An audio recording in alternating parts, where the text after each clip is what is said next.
All right. Hello. How are you? Excuse me. Um, I tried to make this video last night for you, and I spent a lot of time, and my prototype failed. So I'm trying again. Here we are. Hello. Good evening, good morning, good afternoon, wherever you are in the world. I wanted to do a video to just review a little bit of design thinking and looking at that particular framework and reading through your resource responses and some of your assignments. It seems that some of you are feeling like you had a hard time connecting to it or different parts of it. And so I wanted to just take some time to go over it, add another process in to make it super fun, and examine some video with that lens on. So as I mentioned the other night, day, whenever it was in my previous video, we want to think about the frameworks as lenses that we're taking on and putting off like glasses. So you might have a pair of messing about glasses that you put on and you look at a particular experience, activity, documentation through that lens specifically, and then you might take those glasses off and put on your design thinking glasses. And then as we are going through cycle 3 now, you might put on your scientific method glasses. They're all different lenses that you can take off and put on as you choose. Sometimes you put both on, sometimes you just put one on. For the purpose of this class and for each of the cycles, we're just putting that lens on for that particular cycle. So messing about was messing about. Design thinking is just meant to be design thinking, and scientific method is just meant to be looking at scientific method. You can, of course, do a little bit of comparison in your reflection if it makes sense for you. But again, as you're doing the hands-on experiences and the documentation in real life, you're wanting to look at those pieces through the lens of that specific framework for that cycle. I think there was a little bit of confusion about having to layer them in each consecutive cycle, and that is not the case. You do not have to. You can in real life, but for the purpose of this course, we are only looking at each framework that belongs to that particular cycle. So I hope that's clear. If it's not, reach out to me, we can chat, and we can go from there. For tonight, I wanted to share my screen and look specifically at design thinking. I might talk a little bit about the other cycles as well, but I wanted to really look at some video, and I used the University of Iowa video that I shared in the Science Nuggets that comes from the work of Van Meeteren. And I don't think Zan was included in that, but it comes from the article that you had in cycle 2 by Van Meeteren and Zan. So I'm going to share my screen, and I know that it works because I practiced. Give me just a moment. All right, I'm screen sharing. I see my screen and you see my screen, and I'm just going to put my little bar here where it needs to be. Well, this little bar, if I had to redesign something, I would design this little bar that likes to be in the way all the time. All right, start from the very beginning. Very good place to start. All right, so this is the St. Vrain model that you had in cycle 2, just looking at design thinking. And this is the model that I want to kind of just focus on for this evening: empathize, define, ideate, prototype, test. And this model shows it in a very linear fashion. But as you discovered, I believe, in your experiences, it doesn't necessarily have to be linear. Now, when I first entered a program that was STEM-based and felt terrified, my biggest fear was engineering because I did not feel connected to it at all. And I thought it was the most foreign to me. And it actually ended up being the one that I loved the most. And the cycle that I was introduced to, the framework that I was introduced to, was the engineering design process. And that is one that Beth Van Meteren and Betty Zan discuss in their article from cycle 2. So I wanted to share it here. Before I dive into this, I want to just say that in my mind, to me, this is design thinking. They are using different words and a different visual, but the ideas are the same, and I'm going to illustrate that for you now. But this is the process that I was first introduced to design thinking with, and that I practiced in my classroom as well. But I wanted to just show you a little bit of why I believe that they are the same sort of cycle. So if I were to just kind of put design thinking on top of this model, that first step, ask questions. That's what we're doing when we empathize. We're asking questions. We're finding out where the problems are, where the constraints are, and that helps us to define the problem statement, right? So from defining the problem statement, we start imagining, brainstorming ideas, which is ideate, right? We're figuring out different possible solutions to the defined problem. And from there, we pick the one that makes the most sense to us for that particular time, or one that we just want to start out with, and we start creating a prototype. We draw diagrams, we gather our materials, we start creating, and after we have done that, then we start to test, right? And then once we have tested the ideas, we start getting critical feedback, and then we can improve on the prototype that we made, or we realize that the prototype is working and we keep using it, and then we kind of go back around in a cycle again. So to me, these two things are the same thing, but I like using this additional process as a tool with this St. Vrain model, because I think it helps us kind of see additional language that can support these different steps and a little bit of that circular process. Now, is it always going to go in a circle like this? No. And that's the reason why I have some video clips that I wanted to just kind of look at with you to see how you can go in a circle, or you might end up in one section of this kind of circulating in a small, tiny circle somewhere else. So with that, I'm going to come out of that viewing of it and come to this slide. And again, this is the Ramps and Pathways work with Van Meteren at the University of Iowa. And I've chosen a few clips from this video just to analyze with the lens of design thinking. So let's look at this clip here. Children learn about the physics of ramps by experimenting, making mistakes, encountering contradictions to their expectations, and trying again. This process of error-informed experimentation is the foundation for the construction of knowledge and intelligence. In good physical knowledge activities, children must be able to produce what happens through their own actions.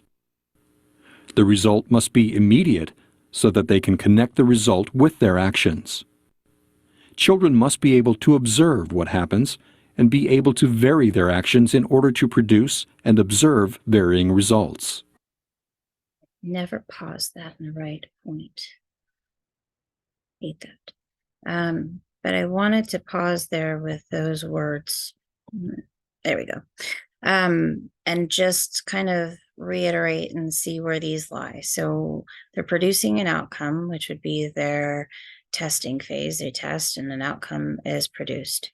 And then they get immediate feedback, critical feedback, and then they vary, they adjust, and make a different plan through their observations and then produce another outcome. So just additional language to kind of reiterate what's happening in this process. Produce and observe varying results. Physical knowledge activities provide opportunities for children to figure out how to do something. I was using the gutters in the play yard, and my gutter was at a steep incline and hers was relatively flat. And we were shoveling pea gravel off the play yard and putting it down the gutters. Mine was running very rapidly and hers was just barely trickling. And she would watch mine and she would look at hers, and pretty soon she said to me, "Can I use your shovel?" So I gave her my shovel and picked up another shovel, and she tried my shovel, and the gravel still didn't move very rapidly on hers. And in the meantime, mine was still going down quite rapidly. So she looked at me again and said, "Can I use your shovel?" This anecdote illustrates a child's pre-operational reasoning about a physical event whose cause is not immediately understood. The child appears to believe that the teacher's shovel caused the pea gravel to move down the ramp quickly. When she uses the teacher's shovel on her own gutter, the result is the same as before. The gravel does not move. This creates a feeling of contradiction between what she expects and what she sees. Further experimentation over time leads her to revise her ideas. So thinking about this here, she's empathizing with herself.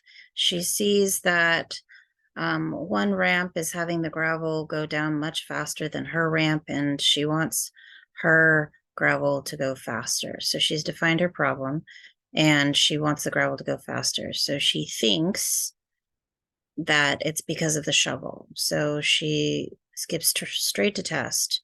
So there's not really a prototype here, but she skips straight to testing her ideas, and she immediately gets critical feedback that nothing changed. So again, she's self-empathizing. She's looking, she's seeing that didn't change. I still want my gravel to go faster. That's her problem. So she comes right back to the same idea, changes the shovel, goes back to test it, and again, nothing's changing. So she's kind of bouncing back and forth between wanting the gravel to go faster and defining that as her problem, and then testing that idea and getting the feedback and back and forth. So that's one. So this next clip, I think relates to your assignment, and the assignment was to create a gift for your partner, based upon the interview that you did with them, and learning more about their experiences in either their role as a student or their role at work, or for some of you, you interviewed children, so their role in their own experience at school or with a particular subject matter. But basically interviewing them, getting direct feedback from them, and designing something to help them. This is one way to look at design thinking. It's not the only way to look at it. This isn't the only way that you'll introduce it in the classroom, but it's certainly one way to think about it. And this was a really great example of a teacher that did actually do this. So let's take a look. Created another type of support that enables children to vary the ramp height easily. These are some boxes, and I made these because I was wondering if there was any way you could use these boxes when making ramps. When I saw this box, it came to my mind that this would be a good box for ramps. And I had an idea about cutting holes in the box to offer more varied heights of starting points for the ramps. And also, some of the structures, sometimes they would fall down, and I could see frustration on some of the kids' faces. So I thought, well, the box is sturdy, and if they would place a ramp into one of the slits, then they'd have more control of where they wanted the marbles to go.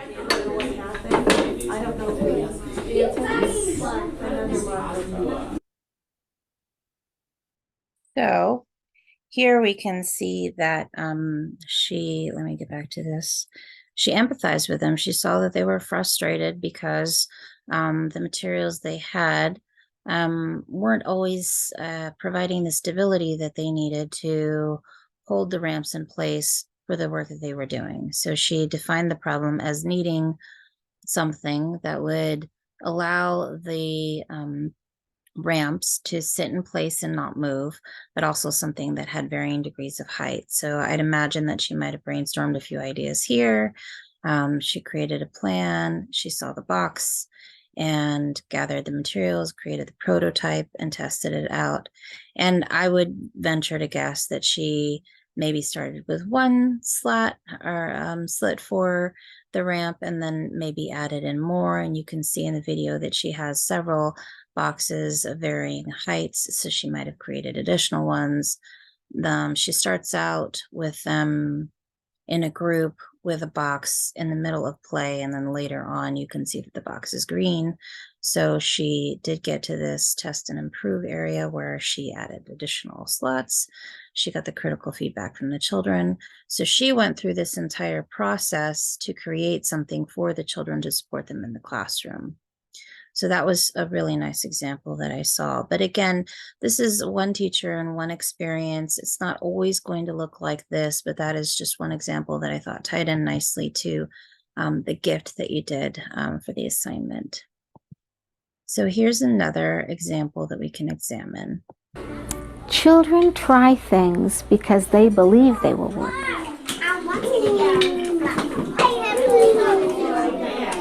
are you going to put it? Going to move it out?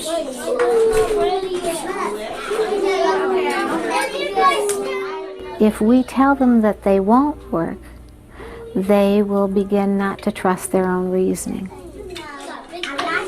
What can you do so it'll catch it? What can you do so it'll catch it? What can you do? Just behind you. Put it out there, you think?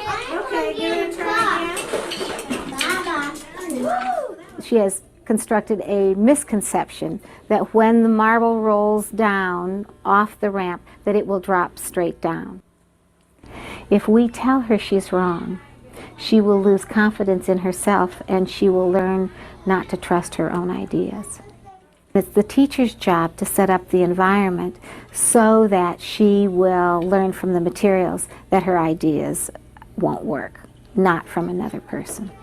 The children are working at cross purposes. He has constructed the relationship that it will go down an arc, and so he continues to put the basket out where he thinks it will catch. She, on the other hand, is constructing different relationships because she continues to put it very close to the bottom for it to drop straight down. Look at that one. Right in. Jamel, can you push it to where you think it'll go so they'll fall in from up there? They need to try out their ideas so that their internal beliefs about what will work and what will not work will change. They can't do that without the experimentation. So I thought that was a really great example of how a teacher can demonstrate and facilitate critical feedback with the children and stand back a little bit and allow them to kind of work that out amongst each other. We've talked a little bit about that, criticism versus critical feedback, where it would be very easy for a teacher in this situation to provide the correct answer. And some of you have commented on that even in this current cycle, in cycle 3, examining the scientific method, that we want to give children the opportunity to research on their own and do that on their own. And in this case, she's working, there's 2 children working at odds with each other. And so the teacher could easily, say, point out clearly what Jamal is doing, whereas she's just kind of inviting him to share where he thinks it's going to work and giving them space to kind of work it out with each other. It leads into another really great example here. Here. That's the end of that, right? Yes, it is. When teachers allow children the freedom to try out their own ideas, children soon become interested in setting problems for themselves. The child in the circle attempts to build a ramp that empties into a container. As you watch him, you will see the process of the construction of knowledge. At this point, He has not yet constructed the relationship between the slope of the ramp and the direction the ball will roll. Although he expects the ball to roll toward the container, it continues to roll down the slope toward the sponges.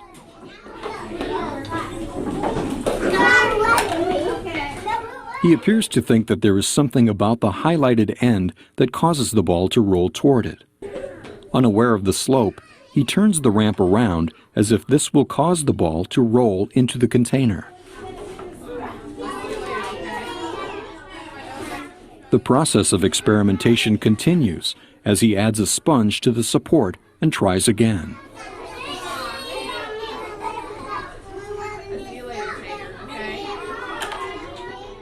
Observing the ball still rolling away from the container, he varies his action again by adding more sponges to the support, thereby changing the slope.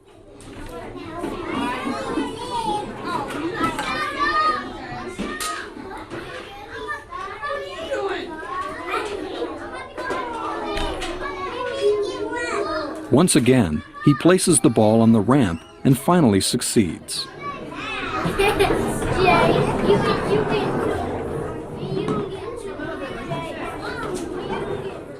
Had the teacher solved the problem for him, it would have robbed him of this aha moment. He is making progress in constructing the relationship between the slope of the ramp and the direction the ball rolls.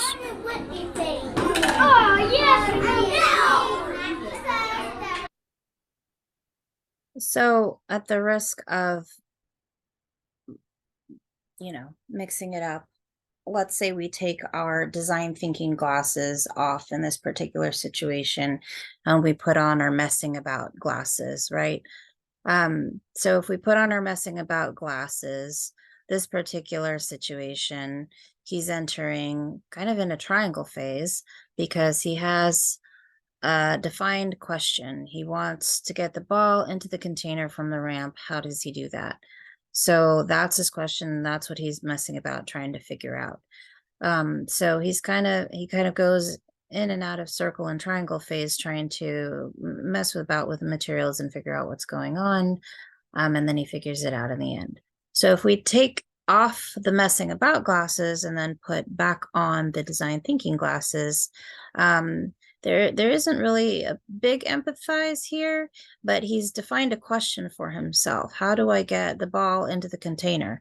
And so he starts to brainstorm ideas. He sees what's happening. You can see that in the video, he thinks that it has to do with one end of the ramp versus the other. So he turns the ramp around. That's an idea that he has. Then he tries again with his prototype and it doesn't work. So that's when he comes back to this brainstorming area and starts adding sponges. And so he keeps adding sponges, and each additional sponge is an additional prototype. And he keeps testing and kind of going from ideate to prototype to test, to ideate to prototype to test, kind of in this tight little circle down here and getting that critical feedback each time from the test. Until he finally achieves what he wants, which is to have the ball go into the container. So again, you can kind of see that he's kind of going in this tight kind of circle at the bottom, but there isn't really too much of an empathize, but he does have a defined question here, and he's going through this process. And you can see how quickly he's doing it. This is a very quick iteration where he's going through it on his own. And there's no other adult or child interacting with him here. He's getting the critical feedback specifically from the material and going through this process on his own. So you can see, looking at this particular example, that while you can look at it through both lenses, through the messing about lens and through the design thinking lens, you get a little bit more content and meat looking at it through the design thinking lens than you do the messing about lens. So it's not that one is better than the other, but maybe one applies more specifically to a situation than another one does, or depending upon what you're looking at in your particular documentation, one might meet your needs as an educator more than another. That's that one. We are here now, I believe. Yes. Questions or comments can be used to focus children's thinking and their actions on a particular problem. Okay, so look at where there's a problem. I told you. Give me a ball. I noticed it right here, right This one here. almost went. Look, guys, right here, this is where the marble's coming off. So what do you need to do there to make the marble continue? I know. Oh! Good try, Brady. Almost did it.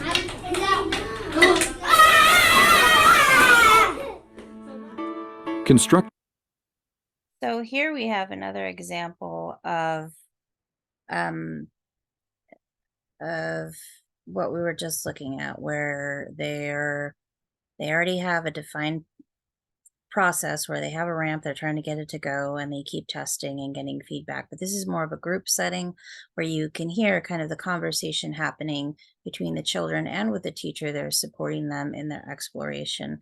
So I just thought that was a nice example of looking at a group setting where that feedback is happening, where they're talking to each other and the teacher's making connections with them to get them to the point that they are successful. And then we have one more here. If you have a good community, the children are going to respect each other no matter what answers they bring to each other.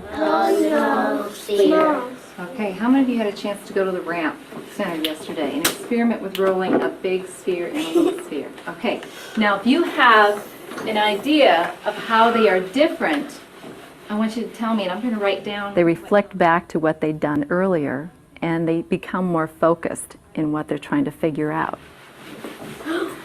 Danton? The same. You think they're the same? Okay, let's write that down. They are the same. Is that what you want to write? They are, what letters make the R sound? A-R. A-R. You will find that I will often record misconceptions, but the children are very respectful in addressing those misconceptions with each other. They'll use words like, I disagree.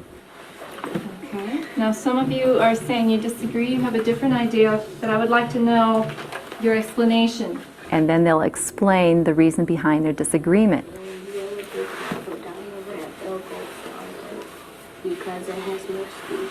You have to follow the student's agenda. I have to give up my exploration and have to give it back to them and let them come up with their new problems. Because the whole process of experimentation is really what our goal is. So looking again, we come back over here, right? I want to take off our design thinking glasses again and put on our messing about glasses and think about where they're starting here. So they've clearly had some experience in the circle phase with these materials at this point, and the teacher prompted them with a triangle phase by offering a large sphere and a small sphere, and to experiment with those and see what happens. So from that experience, she's now brought them into a square phase where they're all sitting together, and she directly asked them what their experiences were and what their feedback is and how they want to break that down and unpack their experiences with that particular challenge. And you can see she's modeling language here. So that's the messing about lens, right? So if we take that lens off now and put the design thinking lenses back on here, they've come into this define stage. We have the large sphere and the small sphere, and we're defining the problem or the question, which is which one rolls faster. And so they are testing their different ideas in that experience and the ramps and pathways, and then they're getting the feedback there. And this is an example of how a teacher can really guide how to give critical feedback and avoid the criticism that we talked about previously in versus when we're thinking about critical feedback versus criticism. She's modeling language for them and modeling how they can discuss their experiences and share their disagreements in a respectful way, in a way that provides feedback for their peers without it being a criticism of their experience. So that is the last example that I have there. But as you can see there, and through many of those, sometimes it goes in a nice circle, sometimes you're bouncing all over the place. But I hope that helps kind of identify and pull out some of the different phases of this process that can emerge naturally in the classroom, and how you can use this particular lens to examine and look at different experiences, or to think about how you as an educator can approach different learning experiences, or how you can design, as the one teacher did, something to help the students in the classroom. I did throw this model in here just because you're in cycle 3. I did not use this lens tonight because I wanted to focus as much as I could on design thinking. I did use messing about a little bit just to kind of demonstrate how you can think about them as glasses. But again, you could probably look at a lot of these situations with this lens as well. It's just about finding the lens that works for the specific situation that you're in, and what makes the most sense for you and for the children, and what's going to give you, as their educator, and the children as the learners and researchers, the most feedback and the most information about what you're exploring and examining in that particular situation. So I'm going to stop sharing. Okay. I hope this worked. I did a test run, and it worked in my test run, so I'm keeping my fingers crossed that it worked. In my original video, you couldn't see the video, which is very unhelpful. So I have read through most of all of your cycle 3 readings, and I think you're all on point. I wanted to reiterate that, again, in cycle 3, for the hands-on experience and for the documentation, you are just looking at these experiences through the lens of the scientific method as offered in this cycle. You do not have to layer messing about or design thinking on top of these experiences or documentations, and you do want to look specifically through the lens of scientific method. You can do some comparison if you would like in your reflection, but for the purpose of this cycle, we are examining the scientific method only. I want to make sure that's very clear. If you have any questions or any confusions or puzzlements, please feel free to email me or reach out. I'm happy to check in with an individual Zoom if we need to at all. I'm here to help, absolutely. So I hope you had a wonderful week. Last night I was inviting you to have a wonderful weekend, but we're halfway through it now. So I hope that you are having a wonderful weekend, and I hope that you take the hands-on experience this week as an opportunity to give yourself a bit of a nature sanctuary break and enjoy yourself a little bit, and find yourself in a space that is inviting and peaceful and lovely. Have a wonderful night, day, afternoon, evening, and I look forward to seeing your experiences and documentation this week. Take care. Bye-bye.